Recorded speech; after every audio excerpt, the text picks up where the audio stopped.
Bismillahirrahmanirrahim. Assalamualaikum warahmatullahi wabarakatuh. Di sini saya akan mencoba menerangkan aplikasi buatan kami, yaitu program SPS yang difungsikan untuk mengolah data di dalam perpustakaan. Baik, saya akan mulai mendemokan aplikasinya. Pertama, kita download terlebih dahulu.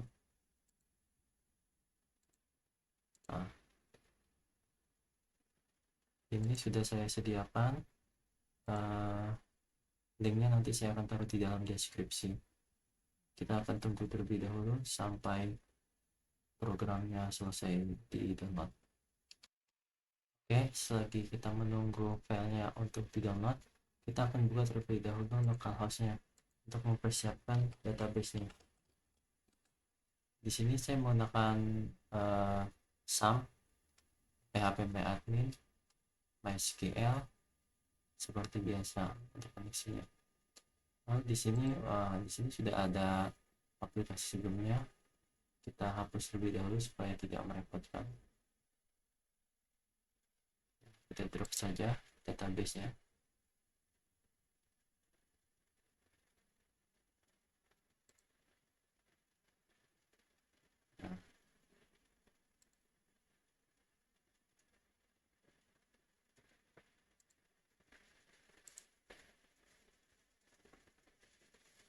Lalu kita buat database baru dengan yang sama.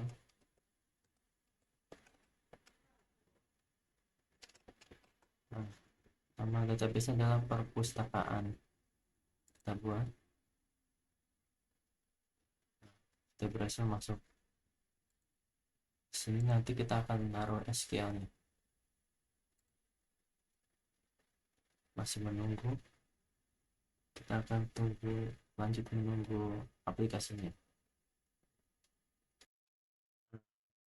Di sini kita sudah berhasil mendownloadnya dari repository yang telah saya upload. Kita langsung buka saja.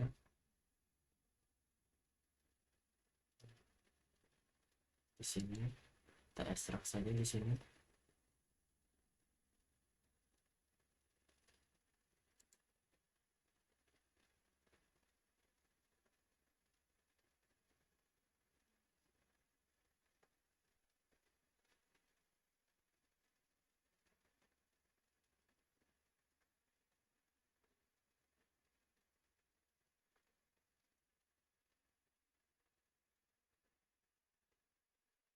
Oke, sudah siap. Di sini di dalam folder ini terdapat bagian untuk installnya terlebih dahulu. Nah, kita akan installnya datanya dulu, bagian SQL. Kita buka saja dengan page biasa.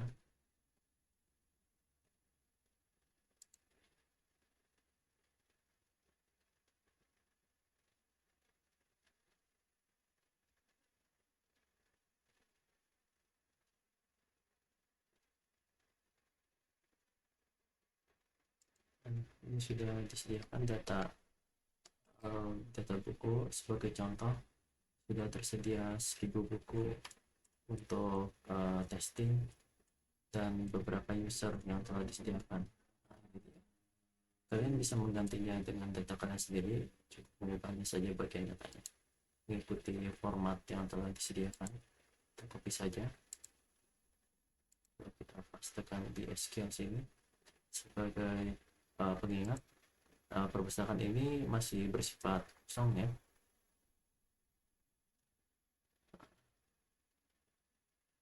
Nah ya, kosong, jadi masih belum ada isi sama sekali. Baru kita buat baru. Sekarang kita jalankan saja SQL nya, Ctrl V sebagai paste. Nah, maka akan ke paste. Di sini ada ketentuannya, saya tambahin catatan jika kalian ingin mengubahnya. Saya menggunakan auto increment juga untuk menambah auto, jadi setiap kali ditambahkan data tersebut. Kita jalankan saja.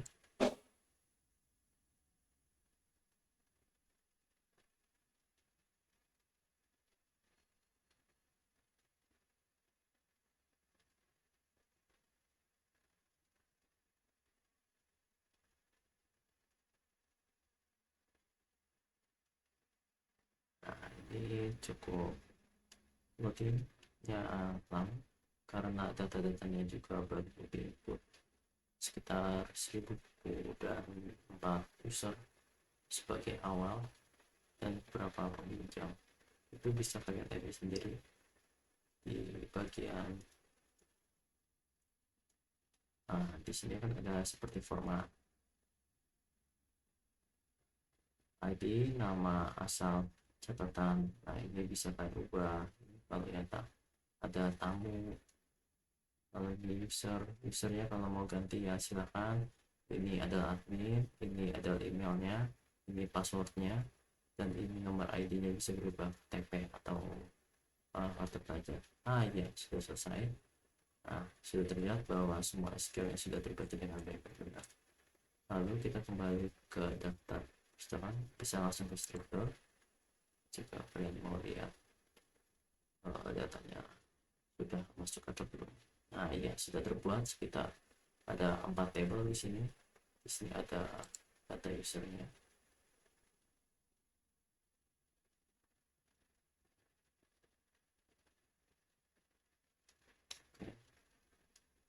Kita akan selanjutnya melakukan login untuk admin ya.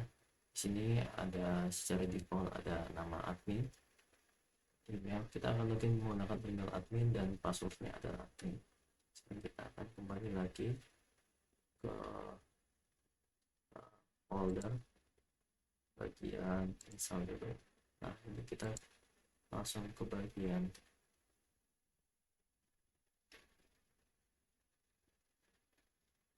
tutup saja. Lalu bagian distancing, lalu bagian build bundle. Di sini kita akan mulai, misalnya menggunakan aplikasi yang sudah saya bundle sebelumnya di dalam aplikasi NetBeans. Oke, sekarang kita akan mulai saja. Di sini kita akan install aplikasi program SPS. Tunggu sebentar.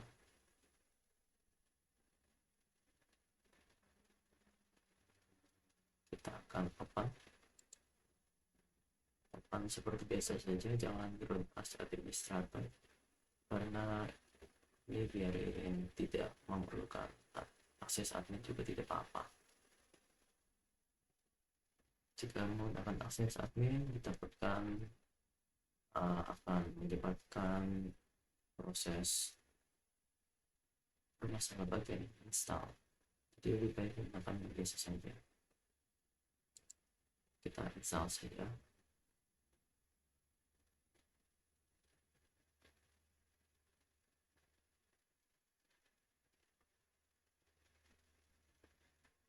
Sebagai catatan,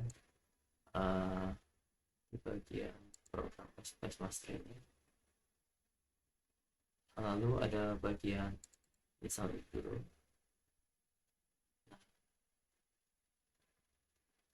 Ini disesuaikan dengan pada komputer kalian masing-masing. Jadi komputer saya contohnya C users, komputer name, komputernya apa, di sini namanya data lokal. Sebagai contoh di sini saya buka data C,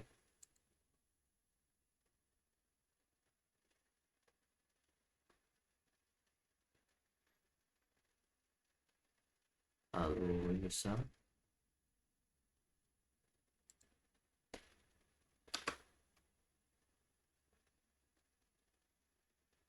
nah ini user saya bernama Steve Atona.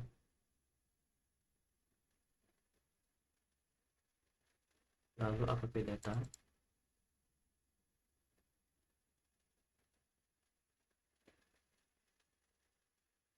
lalu lokal,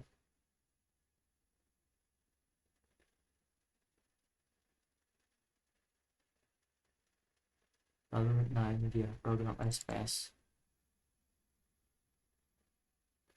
Saya sudah menginstalnya ke dalam sini bagian SRC. Nah ini untuk bagian report nanti jika kalian menggunakan NetBeans dan aplikasi ini menggunakan NetBeans, jadi harus dipersiapkan terlebih dahulu. Coba buka kembali.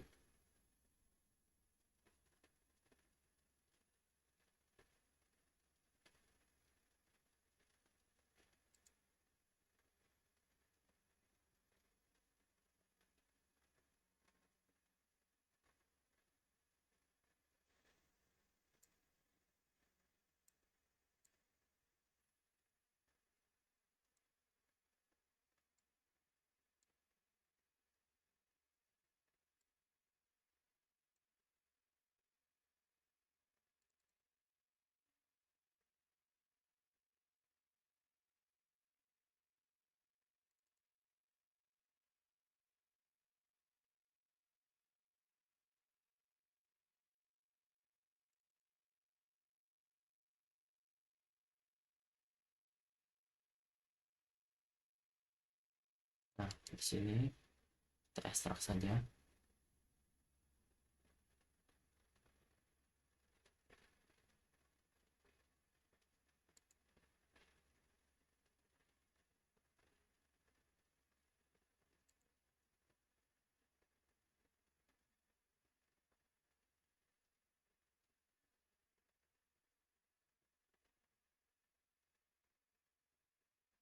Nah, di dalam file ini ada folder exercise yang seperti saya jelaskan sebelumnya. RCC ini di dalamnya adalah program ASPS juga.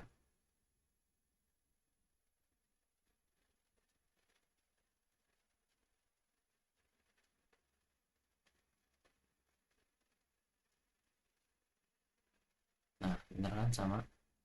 Jadi saya mengcopy folder exercise ini ke dalam folder exercise ini untuk melakukan report Jasper. Nah, seperti itu.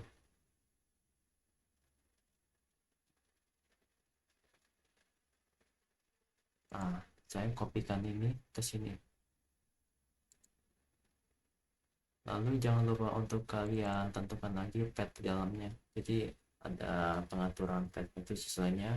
Jika kalian ingin bertanya lebih lanjut, bisa komen di kolom bawah komentar untuk belajar bagaimana cara Jaspernya untuk mengatur.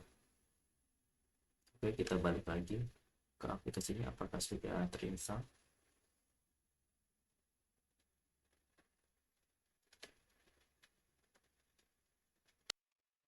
Saya menjelaskan sedikit dulu terlebih dahulu mengenai Jasper ya. Untuk Jasper itu tinggal kalian ubah saja path-nya di dalam backend ini. Nah, di sini kan ada JRX, XML. Nah, kalian edit tuh yang kata ini berlima saja. Nah, edit. Sesuaikan, contohnya di sini adalah buku ya. Kita buka saja bentuknya dalam notepad ini.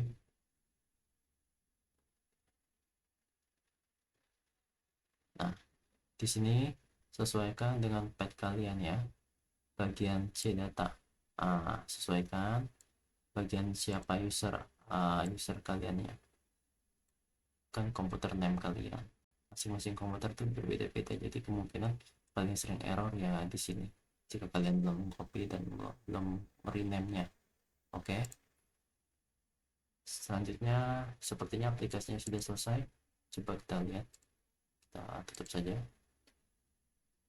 Nah, iya, sudah tersedia. Nah, ini adalah tampilan awal dari aplikasi perancangan dan pengembangan ASPS, aplikasi sistem perpustakaan sekolah untuk pendataan alur pinjam buku pada SMA Karis Awita. Kalian dapat mengubahnya ini sesuaikan dengan kalian. Edit saja shortcode-nya, tidak apa-apa. Saya membukanya dengan publik. Kita coba saja. Ini jika seandainya ada tamu, kalian bisa melakukan input terlebih dahulu. Nah, di sini tamunya adalah bernama Aji. Asal kelasnya adalah kelas 10. Lalu catatannya adalah meminjam buku. Nah, ketika kita submit, apa kamu yakin? Yes. Maka secara otomatis di sini dia akan ditampilkan berapa banyak buku Nah, di sini kalau mau cari dulu dia buku silahkan, kalau tidak ya tidak apa-apa.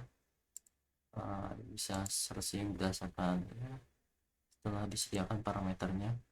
Contohnya di sini adalah parameter kita buku kelas 10 ya. Nah, kelas 10 muncul semua ya, contohnya seperti itu. Selanjutnya kita akan di sini sistemnya itu seperti aplikasi ini dipegang oleh admin, jadi yang telah melakukan submit adalah admin tersebut. Kalau ini untuk yang cari buku saja tanpa isi kembali, bisa ya kalau mau cari buku lagi tanpa input tamu. Sekarang kita login. Di sini kita akan login admin terlebih dahulu. Tadi adalah emailnya adalah admin,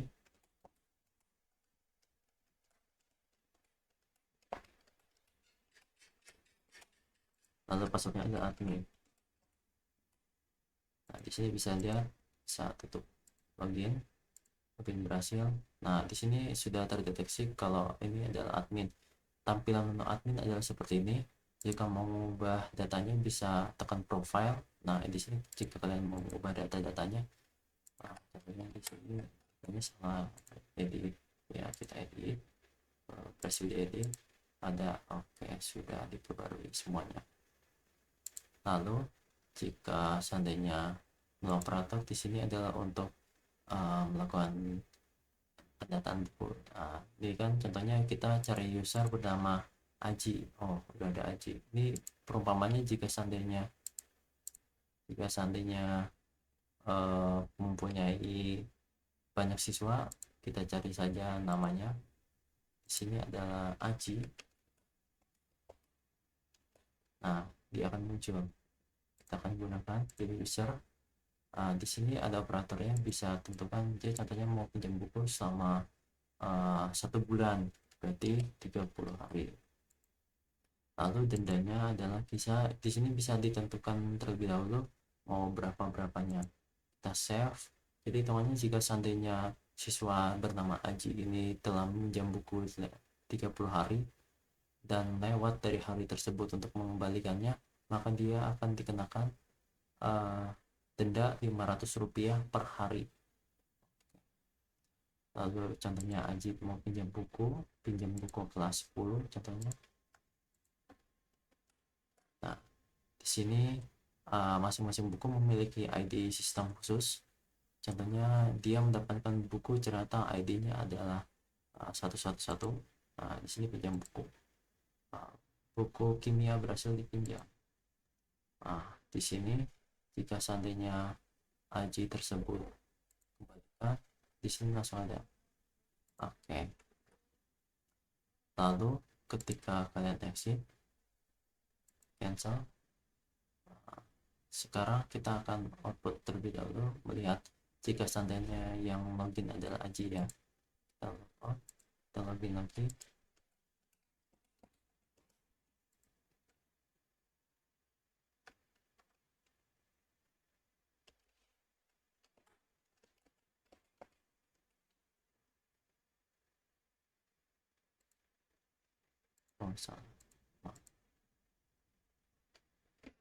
Oke, maaf, kita lanjutkan lagi. Kita coba Aji email.com, lalu ada passwordnya adalah Aji. Nah, kita login berhasil.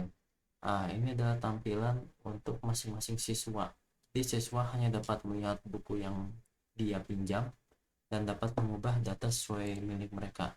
Di sini Aji ini emailnya ini bisa mengganti password, lalu perannya tidak dapat diubah, agama bisa diisi ya, disesuaikan dengan keinginannya tiap-tiap siswa. Kita coba kita 1 2 3 kita edit. Oke, ini sepertinya ada error. Oke, jadi kurang lebihnya siswa Aji seperti ini. Kita lakukan kembali menggunakan user admin.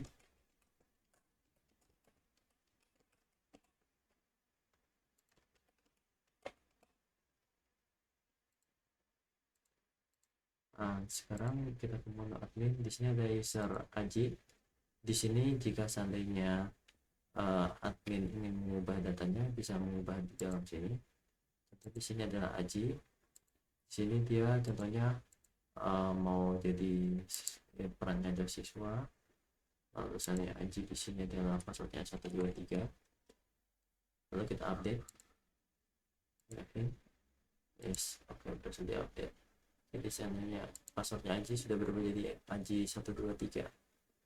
Lalu selanjutnya di sini dapat terlihat jumlah buku. Di sini adalah peminjam, peminjamnya Aji tadi. Lalu seandainya kotak saran. Ya, sekarang kita akan mendemokan bagian untuk dendanya. Pada dasarnya ketika user Aji ini dipilih ke menu kembalikan, dia akan kembali buku, tidak akan berefek apa-apa. Terima kasih bukunya.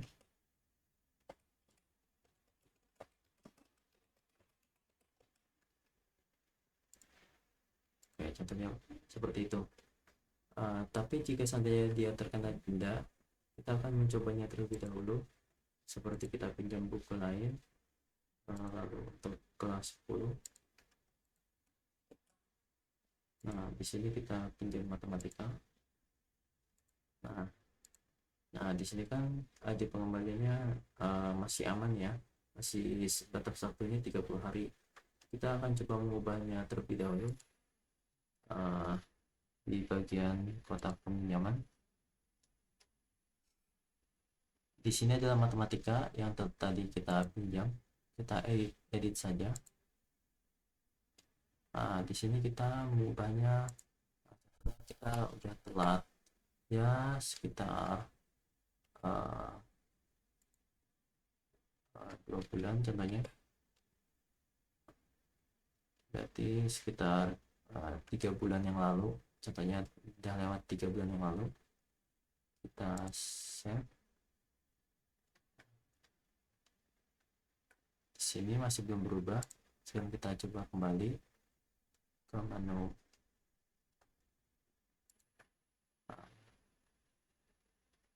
atau Aji, kembalikan. Nah, di sini sudah terlihat dendanya. Dendanya di sini adalah sekitar 30.000. Sekarang 30.000 seperti itu. Jadi kalau seandainya dia mau mengembalikan, kamu terkena denda 30.000. Di sini terteranya dari kapan sampai kapan, dari bulan 3, tanggal kembaliannya tanggal 6, seperti itu. Jadi tanggal kembali tanggal sekarang, tanggal pinjamnya adalah tanggal 3, tanggal bulan 3. Contohnya dia sekarang mau bayar sekarang, konfirmasi. Kamu berhasil membayar denda, selesai. Maka seperti tadi, kotak saran atau tidak, ya itu terserah daripada sang peminjam. Exit. Sekarang kita akan menu report ya. Sekarang kita akan mencoba report peminjaman ke bagian user saja. Kita ekspor. Nah, di sini kami menggunakan Jasper ya. Jasper sebagai report Japanese. Seperti tampilannya. Ini kan komponennya hanya halaman 1. Sekarang kita coba yang halamannya lebih banyak. Contohnya data buku ini kita ekspor, maka dia akan terlihat lebih banyak, tetapi loadingnya juga cukup lama, jadi mohon bersabar. Seperti tampilannya sudah terbuat sekitar 117 halaman. Kita lihat ke halaman 117. Nah, seperti ini. Jumlah bukunya ada 1000. Oke. Kalau report, kalau seandainya mau di save, ya silahkan di save dalam bentuk apa juga terserah, bisa bentuk Excel, Doc, TML, ya silahkan sesuaikan dengan kehendak kalian, atau mau di print juga apa, tapi harus terkoneksi dengan printeran ya. Oke, sip ya, kurang lebihnya mohon maaf. Oke, kita kembalikan seperti semula.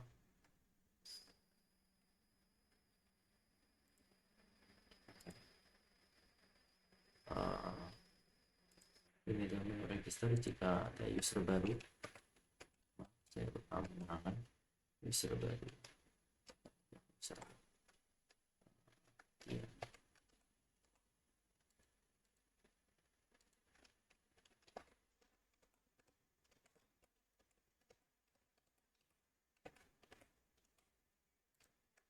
Satu sini hanya bisa siswa dan guru karena hanya otoritas admin yang dapat membuat admin. Lalu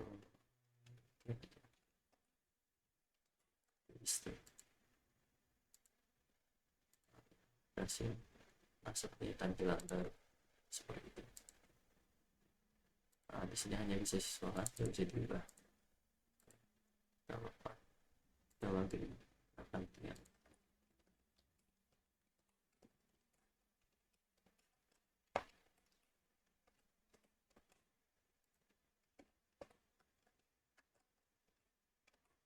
ini sudah benar seperti biasa. Sangat maaf email.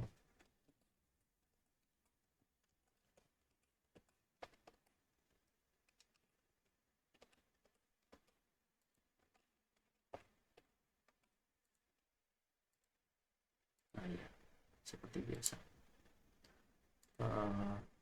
Cukup sekian, kurang lebihnya mohon maaf. Wabillahi taufiq wal hidayah. Wassalamualaikum warahmatullahi wabarakatuh. Terima kasih telah menonton video ini.